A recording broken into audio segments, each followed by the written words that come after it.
As a species, for tens of thousands of years, we've been killing our fellow human beings. We've slaughtered them by the billions. The only lesson that we have learned is how to kill each other more efficiently. That's the saddest reflection there is on humanity. And those who engage in violence, shame on them, shame on them, shame on them. You'll have to keep asking me the odd question. Oh, no, I was just thinking about what you were saying there. What I know it's a well-trodden territory, but what was life like growing up? Where did you grow up? I was born in the year 1993 in Bridge Street. 33 in Bridge Street, in a slum tenement house in which 7 families coexisted. The facilities, there was no electric light, there was gas lighting. There was ranges in each of the flats. My mother had a 1 gas ring, but you had the big range, which then we had 1 bedroom, which was subdivided into 2 bedrooms by a curtain. Poverty was rampant, and I mean poverty. You would have got a breakfast in the morning, it would have been tea and toast and margarine. You had had a dinner at dinner time, and it was tea and toast at lunch, at tea time again. Mm-hmm. That was the level of poverty and destitution. I mean, Derry was a stagnant backwater. You know, when you compare Derry to Belfast, Derry doesn't come out too well. The people in this town, the Catholic minority and the majority, suffered dreadfully at the hands of a Unionist majority. The Unionist population constituted 1/3 of the total population, but they could elect 12 councillors. 2/3 of the population were Catholic. They could only elect 8 councillors because of gerrymandering. We didn't have universal adult suffrage here. At local government elections, or local elections, a businessman could have multiple votes. I think there was one guy in Derry had 17 votes.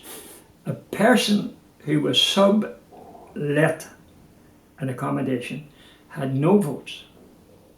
So there was an inbuilt gerrymandering program going on. And people, I remember, I'm older than the welfare benefits. What's the name? Welfare state? The welfare state. I'm older. I can remember the welfare state being implemented in 1948, I think it was. Anyhow, the British government decided to pay child benefit. The Unionist Party in Stormont decided that they would pay child benefit only to the first 3 children of the marriage. But Westminster wouldn't allow it to do that. So there was a degree of meanness and viciousness against the Catholics. They knew the Catholics were having larger families. Look, this state was formed 1926, was it? 21. 21, sorry. And the person, Lord Craigavon, said, we have founded a Protestant parliament for a Protestant people. Carson. Craigavon? Carson. Lord Carson. Lord Brookborough, he owned large properties, was asked how many Catholics he employed on his estates. He said, I wouldn't have one about me. So gerrymandering and discrimination was built into the system. It was a Protestant parliament for a Protestant people, and Catholics were going to be always treated as second-class citizens. Did you feel that when you were growing up? Yes. When I was born in Bridge Street, my father and mother went to live in Belfast. And my father had never been out of Derry before. And he got an apartment above a butcher's shop on the street off the Shankill Road. So after being a week there on the Friday night, he came home. My father was a tailor, bespoke tailor. The butcher was waiting on him. He said, Mr. Melaugh, I knew you were a Catholic family when I let you have the upstairs flat. But if you're not out by next weekend, they're going to burn my business in your flat out. So we had this, this is 1933 we're talking about. You know, when a year now, in the 2018, and not a whole lot has changed. Hatred, bigotry is as prevalent today as it ever has been. Now, nobody is born with hate or prejudice. It is learnt. Society teaches them these things. And we are suffering, and will continue to suffer for some time, discrimination, you know.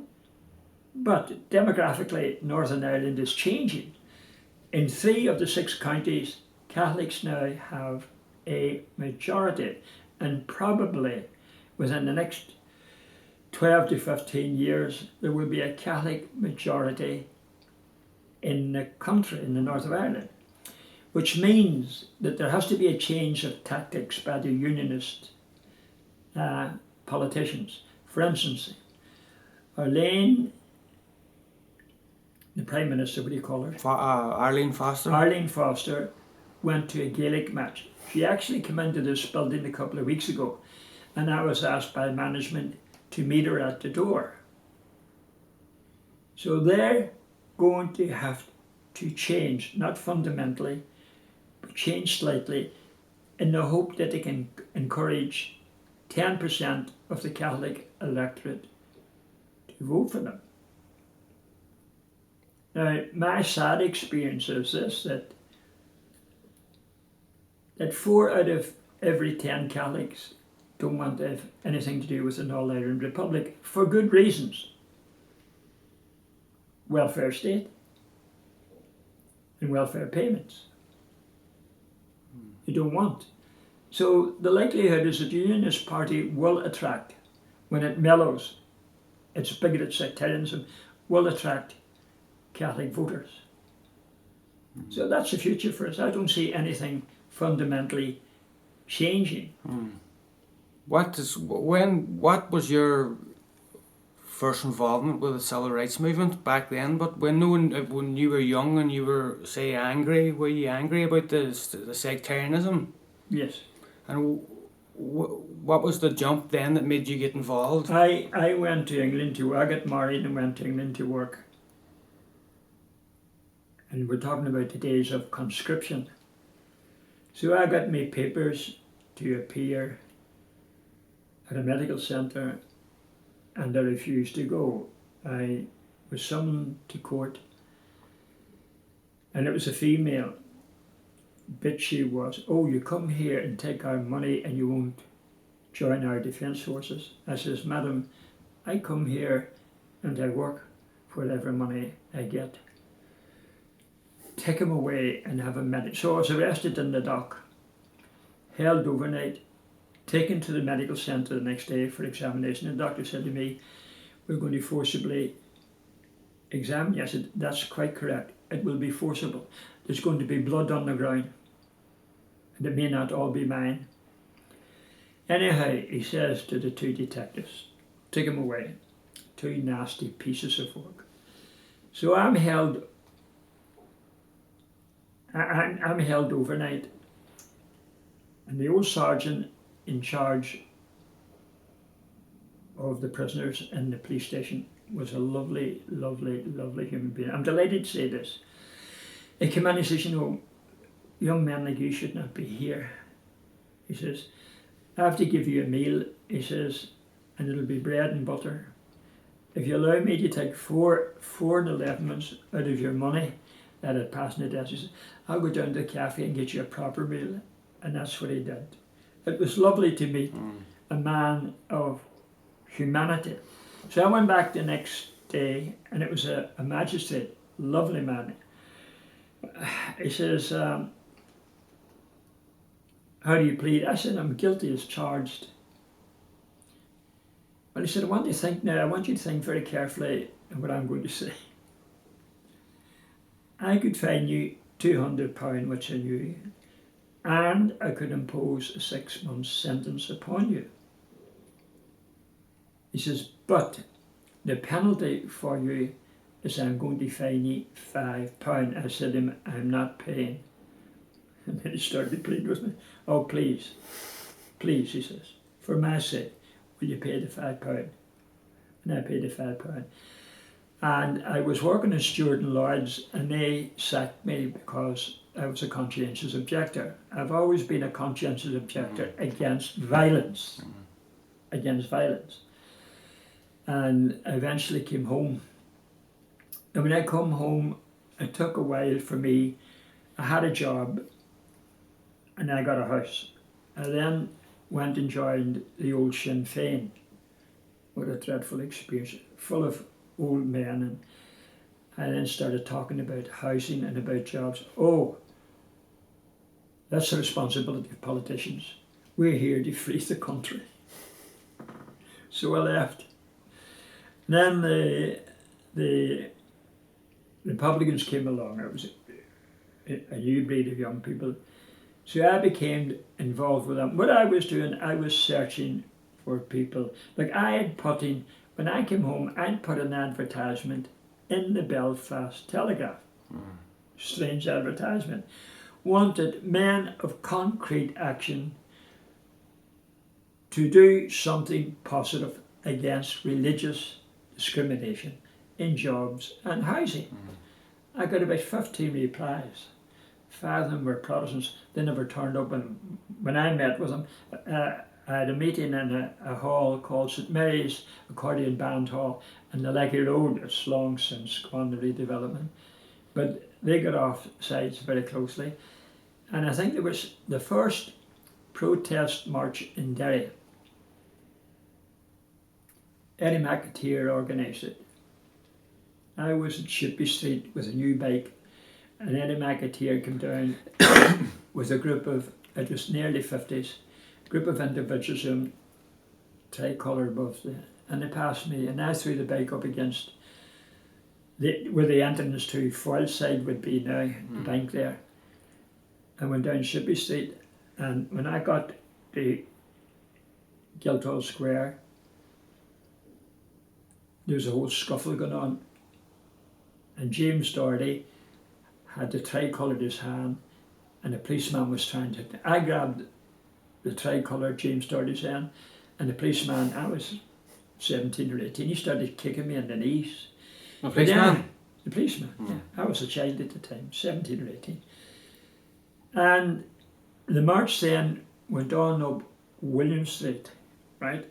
And halfway up, there was a meeting held at the time. And there was a guy, Eddie was in the front row, was about 10. And one guy at the right-hand side of the march going up, got from the crowd, he had in his pocket a motorbike chain. And the police car came down and stopped, and he smashed the windscreen. There had no radios or anything that day. And I stayed to hear the meeting over. And I thought to myself, this is the way to go. This is the thing to do. Protest on the streets. But I emphasise, non-violent, peaceful protest. I knew I was the primary organiser of the 5th of October. But the 5th of October didn't happen in isolation. 1966, I was in Crown Buildings when it was on Bishop Street. And there was a big entrance porch. And I went in there, and there was a bench all around. I got up and started talking. This meeting lasted all day. And a university professor, and I can't remember his name at this moment in time, got to hear about it and come up. And he said to me, "Can I speak?" And he got up and stood on the bench and he looked at the crowd silently for 3 or 4. I said, "Something's going to happen." He clenched his fist and he roared out, "Get up off your knees!" And then he made his speech. Now I went back the next day. I went back for 5 days. And I had a petition. And I got the unemployed. I got the unemployed to burn their signing on cards back there. That took place in there. And then I went back with a petition. And one guy said he wanted to become involved, a fellow called Gallagher. And I said, "Well, look, I'm going." Harold Wilson's Labour government was in power then, I think. It was a Labour government then. And he and I went to the Houses of Parliament and handed in the petition. Now, I knew nothing was going to happen about it, but I wanted to go through the formalities. And then I started looking. I was going on the streets on my own. One of the things I did, well, I started the Housing Action Committee, definitely. Right. I started the Unemployed Action Committee. And some of the things I did was, I was doing a survey on my own on the waterside about housing. See how many families were sharing housing. And I was in Cross Street and I knocked at the door, and this beautiful young girl of about 21 or 20, heavily pregnant. So I told her what I was doing. I says, "Is this yours?" And she says, "I'm living with my mother." I said, "Is this your first baby?" I said, "I have another child in a year. Could you get me a house?" I says, "No, but I can tell you how you can get one very quickly." And she was all ears. She says, "Well, how?" I said, "This is what you must do, and you must convince your doctor that you mean what you intend to do. You go to your doctor tomorrow morning and tell him that you're going to have the baby delivered in the foyer of the Giltod. You know the steps up the Giltod, you know that foyer. It's going to be delivered there. Go to social services. Now, if you can convince them that you intend to go through with that, you will have a house before the baby's born. I assure you. And I'll be there." Anyhow, she had a new house 2 weeks later. Brilliant. You could gain these little victories in housing. It was much more difficult in jobs, you know. But the petition that I organised at Crown Building, I took to the Labour government, and what I was looking for was a factory for Derry to manufacture for the nationalised industries, which was the coal mines and the trains. I wanted a government-sponsored factory to make goods for the coal mines and employment of local people. But it never went any further than that. I never got any back in. And let me tell you about the 5th of October. There wasn't a Catholic member of the middle class involved. None. Of course, after the 5th of October, they all wanted in. They were queuing up to get in. Like a John Hume, who led a whispering campaign against us, saying people like myself, Eamon Melaugh, Finn Mardoney, are not nice people. Now, he became a local MP, a Westminster MP, and a EEC MP. The truth is, and this is the truth, and most people accept it, no man could do those 3 jobs. Nobody. But John Hume believed himself to be the 4th person of the Blessed Trinity. And he done himself a great disservice. Because if John Hume would have got elected as an MEP, had he given up the other 2 jobs, I reckon he would have reached the highest echelons of the Strasbourg Parliament. But you see what it was about? Now, he's dying in hospital, you know. If I had a magic wand, I'd go over and wave it over him. I truly would. I truly would. But all the money he has in the bank, I work with the destitute in India, Leopardstown Street. He went to India and collected a cheque for £160,000. Is that the Nobel Peace Prize? No, it was the Mahatma Gandhi Prize. If it had been me, and I'm in a different situation. He should have taken it immediately to Calcutta and handed the money over to Mother Teresa's. He brought it home and he put it in the bank. This went on for months, and I challenged him publicly. Immediately then, or shortly thereafter, he gave £500 to St Vincent de Paul and £500 to the Salvation Army. It was accumulating interest. So I let it go for another while, and I challenged him again. And then he divided it, I'm told, between three excellent, I would know something about charities, three excellent charities: Goal, Troker and Concern. But he pocketed no, he's amassed a fortune of money. There he is lying, God bless him, dying. You know, people had better learn this elemental lesson. Can I curse? Oh, There's no fucking tow bar on a hearse. You take nothing with you except the consequences of the deeds you performed, particularly the consequences of the deeds you should have performed and didn't. 1983, I went out and bought a booklet called Teach Yourself Self-Hypnosis. Practice conscientiously for 6 weeks. I'll explain the reason a little further on. At the end of 6 weeks, I had the technique mastered. Friday night, 9:20, I said to my wife, we put our children to bed at 9 and give us a couple of hours together. I'm away to bed. Are you okay? I said, I just need a nearly. Put myself into a deep, deep, deep hypnotic trance. This is a once-in-a-lifetime story, by the way. Wanted to visit two places in this order and did both: hell and heaven. Now let me tell you about hell. There is no punishment by God of anybody in hell. It's a place of abject misery and depression. People, you can't tell the difference in the sexes. They're wearing like monks' outfits, and they're droning, they're walking about. Ooh. And the only illumination is small volcanoes, out of which is spewing a yellowish orange flame, and even smells smoke. There they will stay until they've atoned for all that they've done. Jesus says, my Father's house has many mansions. A place for good people, a place for very good people, a place for excellent people, and of course heaven. The excellent house is called paradise. That's where we should all be aiming to go. So the people down there, and paradoxically enough, about 2 months after I had this experience, I got a book written by a nun in Ireland here. She was in the same convent as her friend, a fellow nun, and she had died.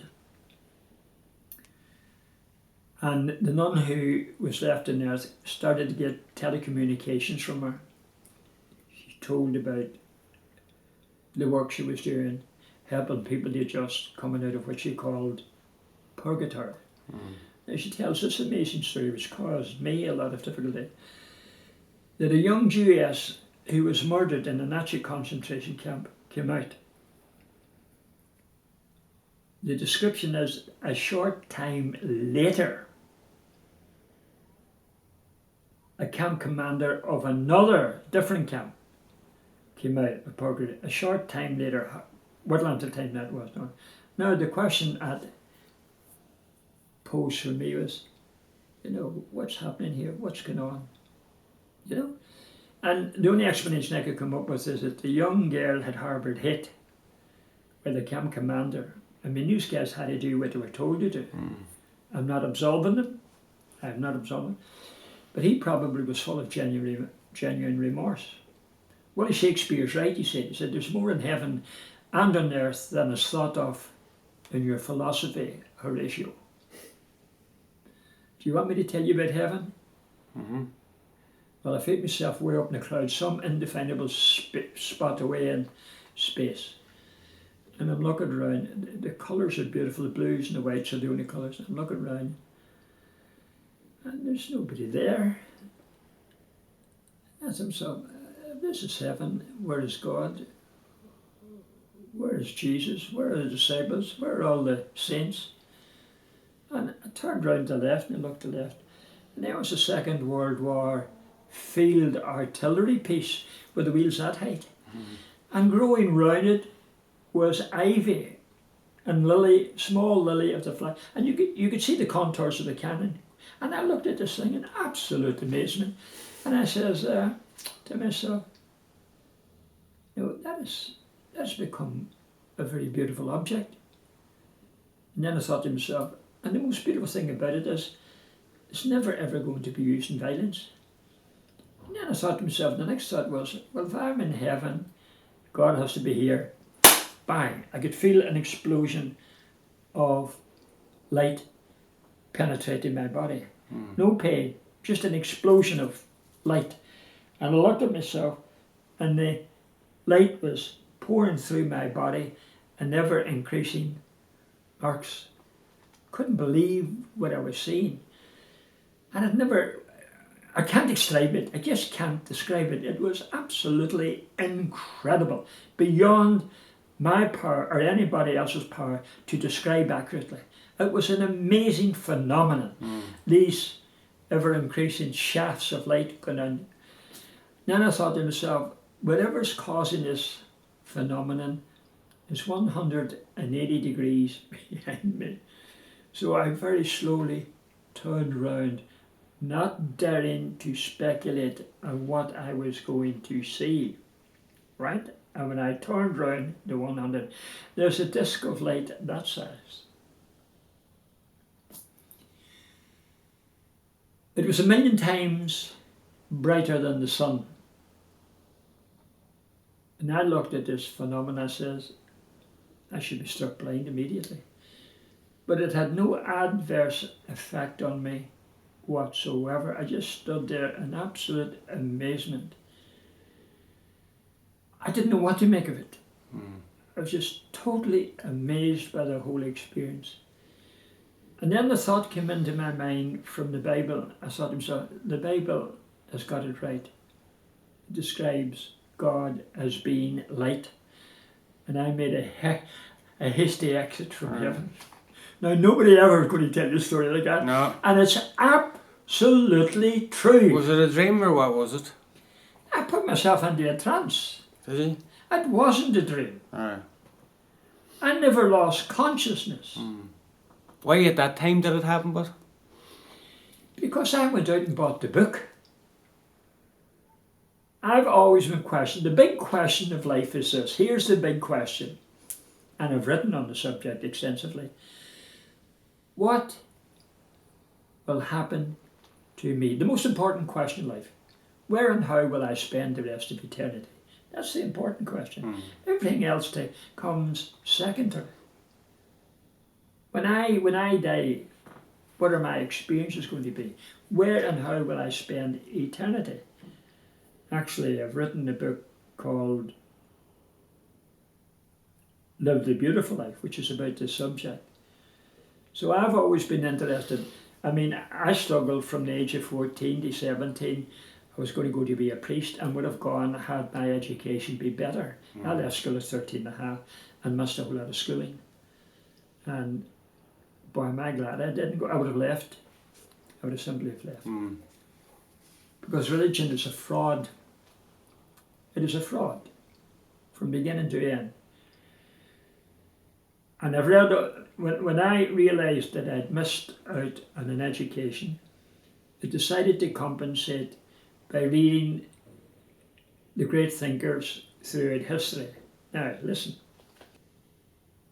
That there is a divine element in every human being if only they had the wisdom to search for it.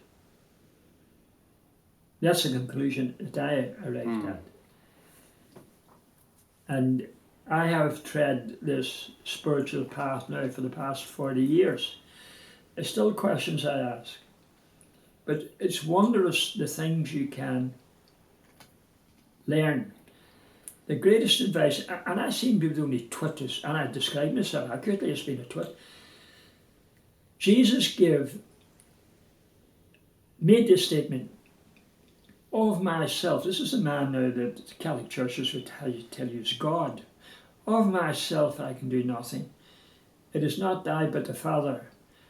Now listen to the next word. Whoever remains within me. Whoever. Be you aware of the soles of your feet inside your shoes now. Right? Nothing to do with thought. Nothing to do with intelligence. It's consciousness. You're now conscious of the soles of your feet. Jesus was telling us that he could do the wonderful things that he did because he was continually conscious of the presence of God within him. The greatest spiritual benefit is consciousness. Without consciousness, the universe wouldn't exist. There would be a void. People don't realize that. They simply don't realize it. So I'm striving towards a spot in eternity, which I hope I have earned by being I've worked with the destitute from Nepal in the east to Mexico in the west and a lot of countries in between. I'm feeding the hungry, I'm clothing the naked, I'm caring for the dying destitute. That's what we're supposed to do on planet Earth. That's our mission, to give the highest human expression to the divine attributes that God has bequeathed to everybody. Now, not everybody has got the mental capacity to do that. And you have to ask yourself why. I mean, mental health is becoming a very, very serious problem. I'm making arrangements to go and see the most beautiful person you could ever meet. He's a grandson of mine. He's 19 in Jersey, and I'm going to try and get a week off work to go and spend a week with him. We all have to come back to earth until we live one life that is right. And the quality of the life that you enjoy in this life depends exclusively on the effort you put in previous life. You think so? Oh, I'm utterly convinced of it. Utterly, totally. I mean, I spent 40 years examining this. You know, William Shakespeare says, there's more in heaven and on earth than is thought of in your philosophy, Horatio. He's a great mystical thinker. Fate will bring in some boats that are not steered. This above all, to thine own self be true, and it must follow then as night to day, that canst not then be false to any man. The boat that doesn't yield to the rudder will yield to the rocks. The greatest thinker America has ever produced is Ralph Waldo Emerson. Listen to him. If you always do what you've always done, you will always get what you've always got. That's the law of life. There is a law about life. There is a law. 26,000 totally and completely innocent children die every day from starvation. Every day. World governments spend 10 billion American dollars on the procurement of arms. That's war, but isn't it? Yes. Right. One day's armament budget would feed the hungry for years. There's no need in our contemporary world for any child. Now, I've had children die with me and on me. And I've seen children with the most grotesque deformities. Grotesque. And men. This is the third world. If every family in the developed world give £1 a week, we could eradicate death and suffering forever. We could wipe it off the face. Now, the money would have to be spent wisely and intelligently, of course. That's our sad, sad world. We're going down a plug hole. We definitely, our civilization is, as far as I'm concerned, terminally ill. And we have a madman in charge of America at the moment. Trump. Yes. He's going to start a war with Iran, and it'll be a nuclear war. He's telling other countries how to behave. If you don't conform to our visions of the world, we will penalise you. We will not buy your goods, or we will place embargoes on your goods coming in. He's a consummate dictator. And he's going to get elected at the next. Returned into power? Yes, he's going to get re-elected. Because he tells, I've been to America. They're the most naive people on the face of planet Earth. About 4% of them have passports. And they believed everything CNN tell them, and Fox. Fox is a lying channel? Yeah. Pro-Trump? Yeah. They believe everything they're told. Make America great. Aye. Well, let me tell you about America. In New York City, there are 60,000 people living on the streets without homes or jobs. In Los Angeles, where I've been, 55,000 people living on the streets without homes or jobs. There are places in Los Angeles you wouldn't go into at night unless you're in an armoured vehicle. They treat people like animals, they'll behave like animals. They take your snuff out your life in an instant. They don't know any better. And this man said, make America great. Oh yeah, do make it great. Be compassionate. Feed the hungry. House the homeless. Clothe the naked. Does that go back to when you were like in the Housing Action Committee, was it? Yeah, I'm the consummate that way of thinking, but if they Yes. house the Yes. homeless and the downtrodden. Yes, yes. I've been born a socialist. I have lived the socialist life, and I will die a socialist. Does it make you angry that that people have built careers out of maybe your work? You know, the way you were like, your ideas, your like. Yeah, that has happened, but it doesn't matter to me. I can look at myself in the mirror, and I have very little to reproach myself about. Aye. You know, very little. I have fed the hungry. At one time I was feeding 2,000 children every single day. I built I can't remember the figure, it's either 74 or 75 houses for lepers. I've opened 7 schools. I've an orphanage up and running. Now, let me describe myself to you. I'm extraordinarily ordinary. I have never done anything in my life that couldn't be done by anybody else. What depresses me is that few people want to do it. They don't want to do it. They're all into me. Aye, big time. Me. And if you ask anybody what would make them happy, the answer is always the same. Here it is. If I had. And then they will nominate the object of their desire. That's right. Tell me, do you see, some people say the civil rights movement started the Troubles. What's your views on that? Well, it was responsible, yes.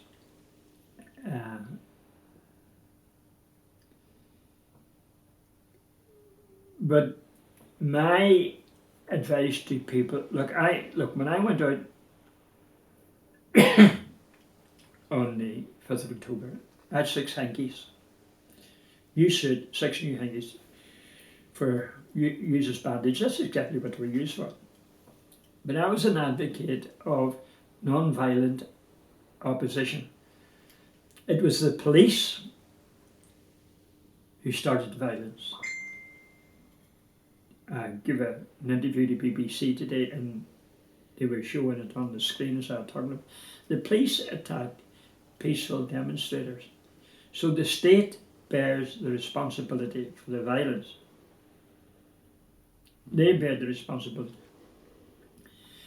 But I have to accept my share of responsibility for the 5,000 died, for the 40,000 who were injured. Some of them grotesquely injured. There's a girl injured 40 years ago. She's been in bed since then. 30 years ago. She's been in bed since then. Crippled. Shot in the spine. Many lives blighted. Young men went out and sacrificed themselves. Blew half the town down. You're only looking for civil rights. You can't be. You don't have the power to see what that'll ignite. No, I couldn't get people to listen to me. I mean, any concessions that were finally granted by Westminster would have been granted had nobody died. Now, the Skipple thing in England, where the two, father and daughter, were poisoned, they survived, thankfully. By the Russians? They can't. The hypocrisy, the fake outrage about what happened to the Skipples. And I deplore what happened to Skipples. 13 people were shot dead in Derry on Bloody Sunday. Ballymurphy, a short time before, one person was shot 18 times. There was an old lady, this is before the massacre, there was an old lady in the upstairs of her bedroom. She appeared on television, and there was an army sniper behind her garden. And he shot. And a couple of minutes later, the officer came running, "You silly bastard, you shot the wrong person." He was out to assassinate somebody. The violence came from primarily the state. Unfortunately, there was a violent reaction to violence. That's always a consequence. We've never resolved a single issue through violence. When it come to the resolving of an issue, it was dialogue. Now, I would agree with two armies going to war. Listen very carefully to what I say to you. They would march into a mutually accepted desert to wait on the first snowfall and the weapons to be used, snowballs.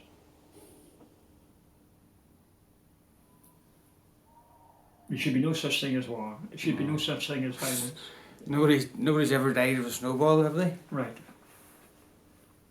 So what do you think the legacy of your work? Well, the legacy, unfortunately, has been, as I explained to you, there's been 5,000 people killed. There's been 40,000 injured. There's been a lot of bitterness. I mean, I felt for the woman who kissed her RUC husband going to work in the morning, and somebody coming back from the RUC later on today to say he was blown to pieces in an explosion or he was shot dead. I felt for that lady. I would be less than human if I didn't. So that's the attitude to violence. That was nothing to do with you. Well, was it? Was it? If I hadn't started the civil rights movement, we hadn't marched, but people took advantage of what I started. I was not personally responsible for what happened, but I feel a responsibility. Now then, let me tell you what I'm going to do on the 5th of October, Friday. I'm going to march. I don't want you to tell anybody about this. A walk of atonement. I am going to walk from the Waterside railway station across the bridge. We were to come up Abercorn Road and Bishop Street. The 5th of October march was to end in the Diamond, and I was the only person invited by the Northern Ireland Civil Rights to speak at that meeting. I'm going to do that march. But you should be there to film me, because I'm going to wear a rather unusual vest, and I'll tell you what's on it. This is an act of atonement. On the back will be the 6th commandment, one of the shortest commandments. Thou shalt not kill. On the front will be 5,000 murdered, 40,000 injured. That'll be it. I'm going to do that walk alone. Right, I'll follow me. A personal act of atonement. It is not a commemoration. It is not a celebration. Nothing to do with any of it. It's an act of atonement. And I'm going to do that. When are you doing that? Friday, the 5th of October, What time at? 3:30. Are you definitely going to do it? Absolutely, positively, definitely. If I give you my number, will you ring me? No, you remember. 5th of October, 3:30. Where?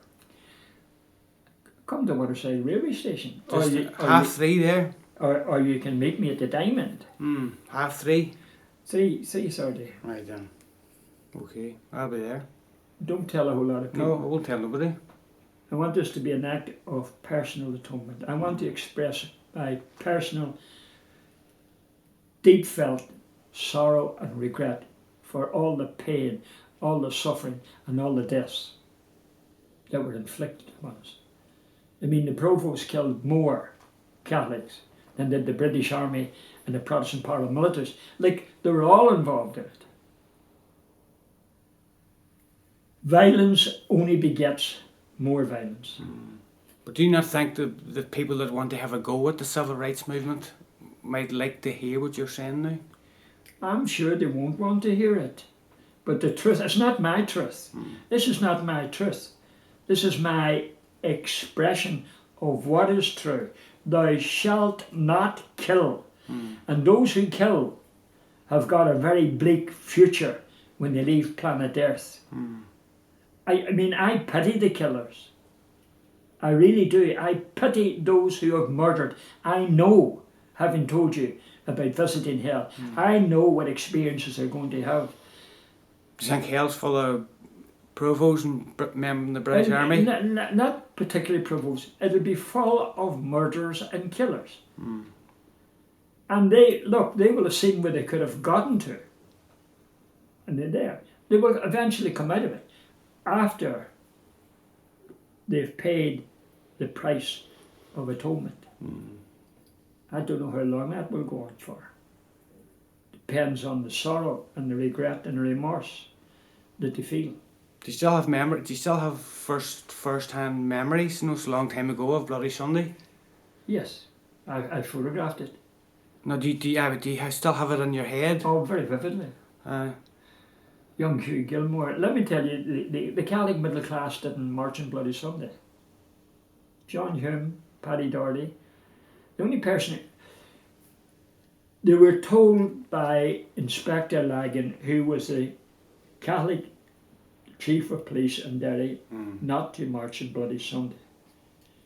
John Hume was the week before on McGilligan Strand. I have a photograph of him berating the army and the police. Right?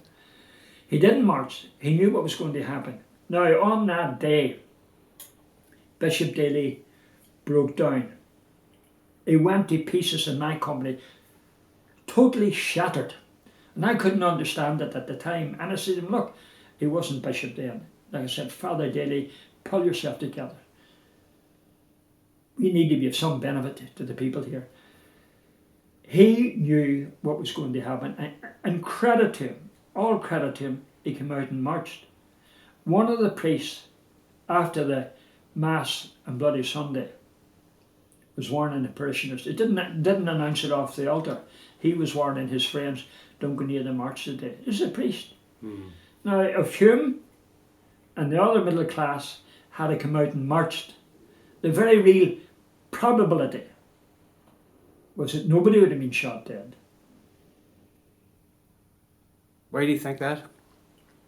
Could have afforded to have shot an MEP, the army. There was 13 people shot dead on the day. 7 of the 13 were 17-year-olds. One was an 18-year-old. One was a woman wounded, but she was dressed like a man. Trousers Peggy Deere. Nobody would have been shot dead. The British Army could not have taken the chance of killing members of the Catholic middle class. So they stayed away, the green light, to go in and murder. And that's exactly what they did. And what do you think about the Unionist response to killing the Bloody Sunday killings? Well, they were delighted. They were delighted. They were quite happy. But after the killing, both wings of the IRA, the officials and the provost, couldn't cope with the number of young men looking to join them. And all it did was escalate the violence. So what would you change now if you could have your time over again? Your own actions? That's a very difficult question. I've thought about that many, many, many times. Mahatma Gandhi, I have two great heroes in life. The itinerant philosopher who meandered through Palestine 2,000 years ago, a guy called Jesus, and Mahatma Gandhi, who was a saint of non-violence. He was a saint. He started the campaign to get the Brits out of India, and 1 million people died. He wasn't nowhere responsible. I've got to encourage myself along the same lines. I was not responsible. But was I? I'm going to do this walk of atonement. Do you think what'll that do for you, do you think? Well,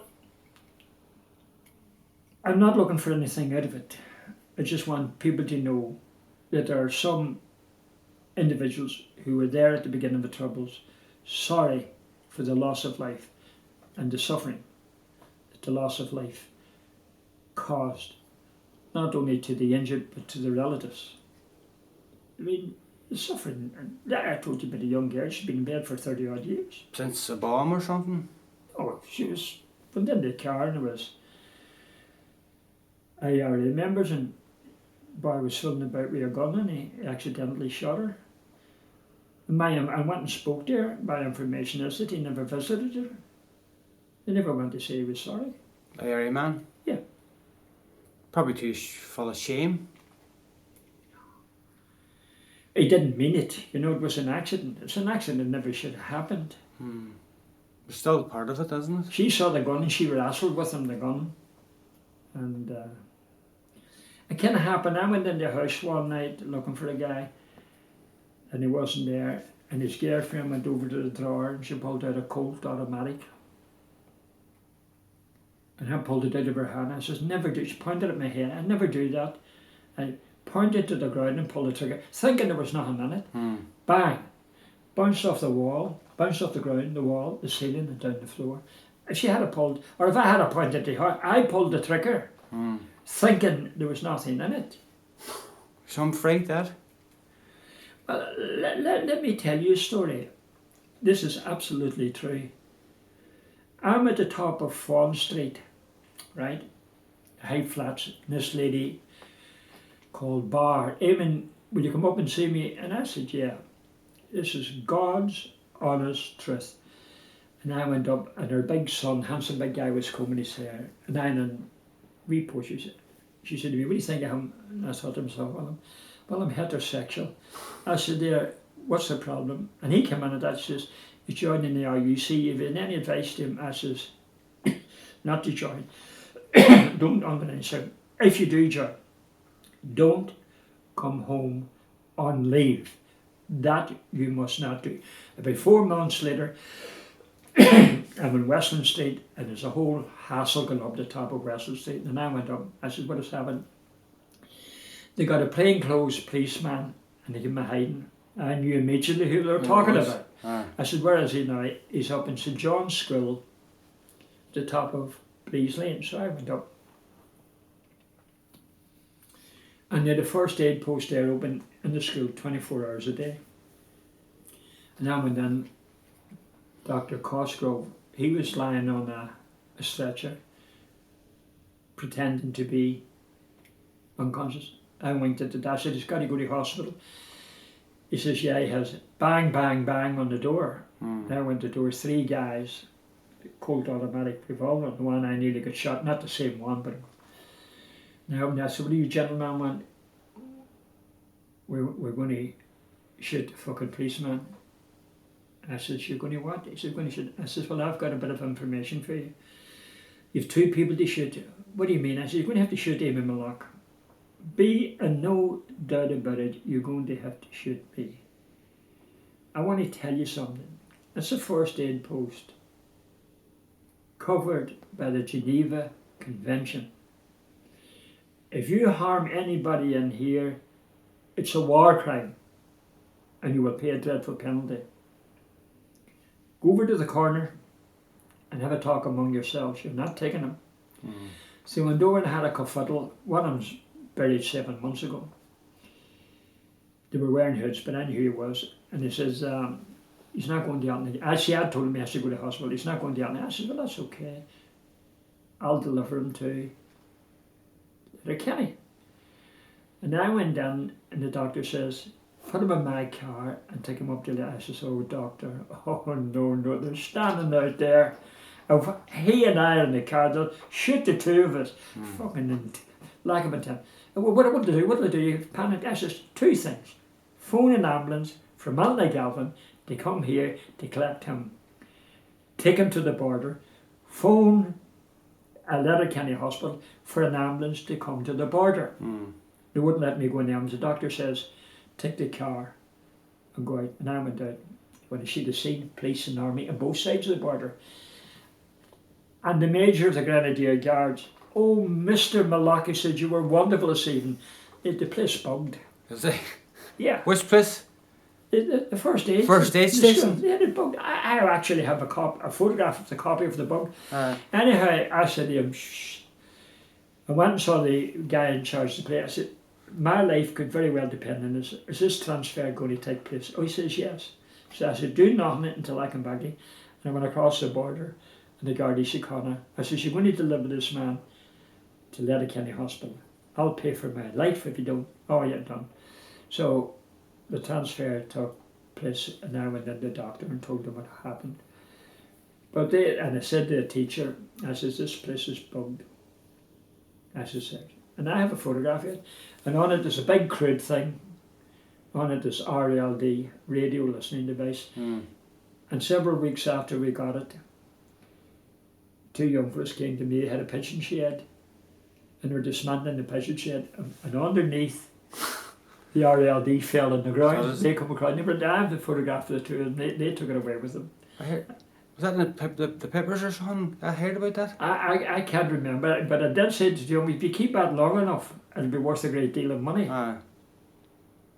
And the people who like that kind of thing? Yes. Military buffs? Yeah, they would have got a fortune. It was for sale today. There was a guy sold a plastic bullet in America, supposed to have been fired in Bloody Sunday. I have one of them there, fired in Bloody Sunday. He got $5,000 for it. Now he's on a stand, mounted in a wee glass case, but I have one there, was fired in me in Bloody Sunday. Was it? Is there any more questions you want to ask me? No, that's everything. You getting bored now? Yeah. I don't particularly want to look at myself with an ugly Brit. Oh, aye. I'm getting uglier too. What age are you? 43. Are you married? No. Can't get a woman good enough for my mother. They'll give us my now.